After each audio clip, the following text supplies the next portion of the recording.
प्यारे भक्तों, आप सभी को जय जय श्री सीताराम। प्रिय दर्शकों, आइए आज के इस वीडियो में हम धन धान्य सुख समृद्धि की वृद्धि हेतु आपको कुछ सरल उपाय बतलाने जा रहे हैं। आप लोग इस वीडियो को पूरा अवश्य श्रवण कीजिएगा। प्यारे भक्तों, तो चलिए प्रारंभ करते हैं।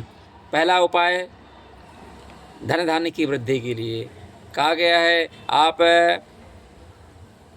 जब भी आर्थिक समस्या से जूझ रहे हों या धन की कमी महसूस हो रही हो, तो आप पीपल के पत्ते को घर में ले आइए। किसी शुक्रवार के दिन आप पीपल के 5 या 7 पत्ते को घर में ले आइए और उस पत्ते को अच्छी तरह से धुल लीजिए और फिर दूध से बनी कोई मिठाई उस 5 या 7 पत्ते पे आप रख दीजिए।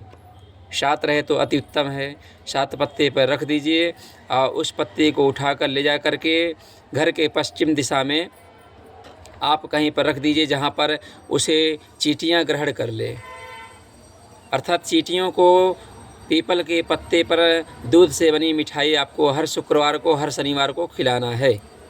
ऐसा आप 21 दिन अर्थात 21 शुक्रवार करते हैं तो आपके घर से धन धान्य की समस्या दूर हो जाएगी।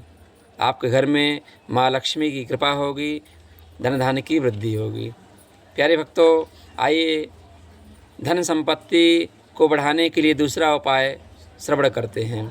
प्यारे भक्तों, आप अपने घर के ईशान कोण से, ईशान कोण अर्थात पूरब और उत्तर का कोना को ईशान कोण कहलाता है, ईशान कोण कहते हैं।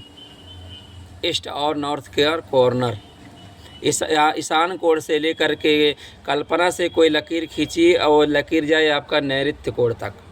पश्चिम और दक्षिण का कोना नैऋत्य कोण कहलाता है। ईशान कोण से पूरब और उत्तर के कोने से लेकर के पश्चिम और दक्षिण कोने तक कोई ऐसे लकीर खींचिए, अंदाज से कल्पना युक्त लाइन खींचिए और देखिए कि उस लाइन पर, उस रेखा पर, उस लकीर पर कोई बोर, कोई कुआं, कोई जल स्रोत तो नहीं है। अगर है तो इसको हटवाइए। घर में अगर ईशान कोण से लेकर के और नैऋत्य कोण के बीच जो लकीर है, इस लकीर पर कोई जल स्रोत होता है, कोई कुआं होता है, कोई बोर होता है, तो घर में धन की कमी बनी रहती है, घर में धन की समस्या बनी रहती है। इसे हटवाइए तो आपके घर में धन की समस्या दूर होगी। और कहा गया है घर के अग्निकोण में, अग्निकोण बोलते हैं पूरब और दक्षिण का कोना, यह अग्निकोण कहलाता है। घर के अग्निकोण में जहाँ बोलते हैं भोजनालय का स्थान होता है, रसोई का स्थान होता है, वहाँ पर आपका कभी भी जल स्रोत नहीं होना चाहिए। अगर वहाँ पर जल स्रोत है तो घर में आर्थिक स्थिति हमेशा बिगड़ी रहेगी, फाइनेंशियल प्रॉब्लम हमेशा बना रहेगा। घर में पैसे की कितना भी कमा लीजिए, पैसे की हमेशा कमी लगी रहेगी। इसलिए वहाँ पर से आप बोर, पानी, जल स्रोत जो कुछ भी है वहाँ से हटवाइए तो घर में धन धान्य की वृद्धि होगी। प्यारे भक्तों, आइए सुख संपत्ति, धन धान्य की वृद्धि के लिए तीसरा उपाय श्रवण करते हैं। प्यारे भक्तों, आप जब भी अपने बहन बेटी का विवाह करते हैं तो विवाह के पूर्व आप अपनी बहन बेटी का चरण चिन्ह अपने घर पर रख लीजिए। यह बड़ा ही शुभ माना जाता है। इससे आपके घर में धन की समस्या नहीं होगी। प्यारे भक्तों, आइए धन धान्य से जुड़ी सुख समृद्धि को बढ़ाने वाला चौथा उपाय श्रवण करते हैं। प्यारे भक्तों, जिस घर का टॉयलेट, बाथरूम, लैट्रिन इत्यादि का दरवाज़ा खुला रहता है उस घर में नकारात्मक ऊर्जा भरी रहती है। अतः आप लोग कभी भी अपने घर के टॉयलेट, बाथरूम, लैट्रिन इत्यादि का दरवाज़ा बंद करके ही रखें। और कहा गया है जिस घर का जो फ्रंट होता है, फ्रंट भाग ऐसे झुका होता है, उस घर में हमेशा धन की समस्या बनी रहती है और उस घर के व्यक्ति को कहीं न कहीं झुकना पड़ता है समाज में। अतः अपने घर के फ्रंट का पोर्च है उसको आप झुका ना बनवाएं, सीधा बनवाएं या फिर ऊंचा करके बनवाएं, तो आपके घर में धन धान्य की वृद्धि होगी। प्यारे भक्तों, आइए धन धान्य सुख समृद्धि को बढ़ाने के लिए पांचवा सरल उपाय श्रवण करते हैं। प्यारे भक्तों, जिस व्यक्ति के शरीर से अत्यधिक दुर्गंध आता हो या अत्यधिक पसीना दुर्गंध युक्त पसीना आता हो या जिसके मुख में दुर्गंध आती हो, मुख से दुर्गंध आती हो, ऐसे व्यक्ति को समझ लेना चाहिए कि ऐसे व्यक्ति को कोई न कोई दरिद्र दोष सता रहा है। प्यारे भक्तों, ऐसे व्यक्ति कितना भी मेहनत कर ले, इनको कहीं न कहीं जाकर तरक्की से चूक जाते हैं। ऐसे व्यक्ति किसी सोमवार के दिन शिव मंदिर में जाएं, वहाँ पर हल्दी, शिव जी को हल्दी घोल के चढ़ाएं और गंगा जल चढ़ाएं, और उन दोनों जो चढ़ा दिए हैं दोनों पदार्थों को आप किसी बर्तन में रोप लें जब शिवलिंग से गिरने लगे तो, और उसे लेकर आएँ। फिर आप सोमवार के दिन कम से कम 5 सोमवार के दिन उससे स्नान करें तो आपके घर से दरिद्रता दूर हो जाएगी। यह बड़ा ही सरल उपाय है, आजमा कर देखिए, अवश्य लाभ होगा। प्यारे भक्तों, आइए धन धान्य से जुड़ी सुख समृद्धि को बढ़ाने का छठा उपाय श्रवण करते हैं। प्यारे भक्तों, आप एक डिस्पोजल प्लास्टिक का गिलास लीजिए, उसमें शुद्ध जल भर दीजिए और उसमें साबुत नमक लाकर उसी गिलास में डाल दीजिए। जल में घोलना नहीं है, यह ध्यान रहे। अब यह उपाय किसी सोमवार के दिन करना है। किसी सोमवार के दिन सायंकाल में एक गिलास लेना है, उसमें शुद्ध जल भरना है, उसमें साबुत नमक डाल देना है और उस गिलास को ले जा करके घर के ईशान कोण में रख देना है। रात भर वह गिलास वहीं पर रहे। सुबह उठिए, आप उस गिलास को उठा लीजिए और उस गिलास के जो जल है, जो नमक है, जो कुछ भी उसमें बचा है, उसको ले जाकर किसी पौधे में डाल दीजिए घर से बाहर, और उस गिलास को घर से नैऋत्य कोण में फेंक दीजिए। ऐसा करने से आपके घर से दुख दारिद्र्य चला जाएगा, आपके घर में सुख संपत्ति की वृद्धि होगी, पॉजिटिव ऊर्जा का संचार होगा। प्यारे भक्तों, आइए धन धान्य को बढ़ाने के लिए 7वां सरल उपाय ग्रहण करते हैं।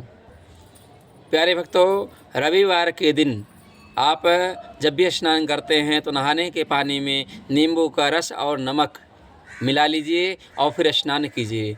ऐसा आप करते हैं तो आपके शरीर से जो शारीरिक कष्ट है, शारीरिक बाधा है, वह सब दूर हो जाएगा। प्यारे भक्तों, कहा गया रविवार के दिन अगर मिल जाए तो आप एक तांबुल पान का पत्ता चबा लिया करें और फिर आप घर से निकले कोई शुभ काम करने के लिए, तो आपका कार्य अवश्य सफल होगा। प्यारे भक्तों, धन धान्य को सुख समृद्धि को बढ़ाने के लिए 7वां उपाय आइए श्रवण करते हैं।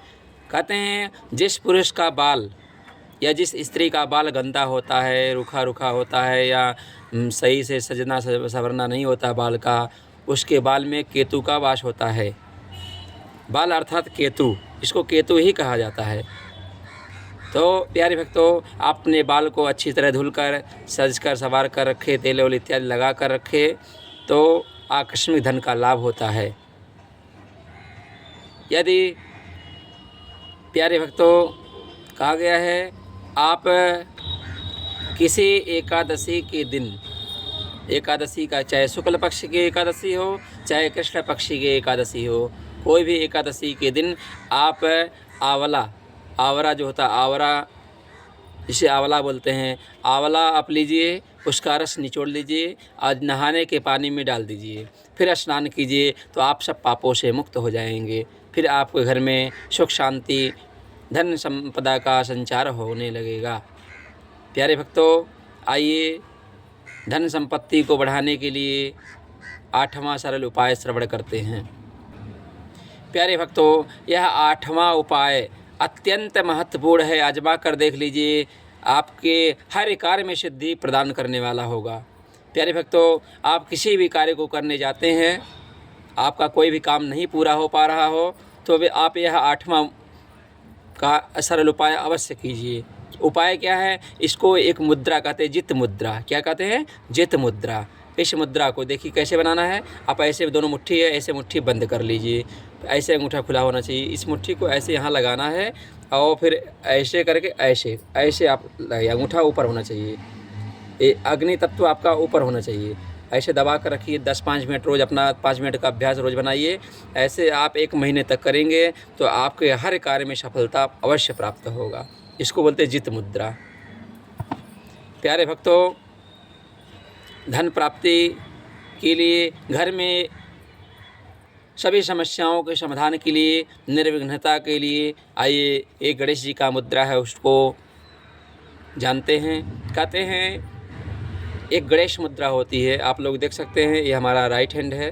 राइट हैंड में ऐसे मुट्ठी बंद कर लीजिए, मध्यमा अंगुली निकाल लीजिए। अब बाएं हाथ से देखिए ऐसे करके ऐसे पकड़ लेना है और फिर ऐसे गणेश जी के सामने, जब भी आप पूजा करते हैं तो ऐसे गणेश जी के सामने दिखाइए। ऐसे दिखाएंगे तो इसको गणेश मुद्रा कहते हैं। इसको करने से आपके किसी भी कार्य में कोई विघ्न बाधा नहीं आएगा, वह कार्य निर्विघ्नता पूर्वक संपन्न हो जाएगा। भगवान गणेश जी की कृपा प्राप्त होगी, आपका मंगल होगा। प्यारे भक्तों, धन प्राप्ति के लिए इतने सारे उपाय हम आप सभी लोगों को अवगत कराएं। आप सभी को यह वीडियो पसंद आया हो तो हमारे YouTube चैनल श्री सीताराम सेवा पथ को लाइक कीजिए, सब्सक्राइब कीजिए। प्यारे भक्तों, शेयर कीजिए। आप सभी का दिन मंगलमय हो। जय जय श्री सीताराम।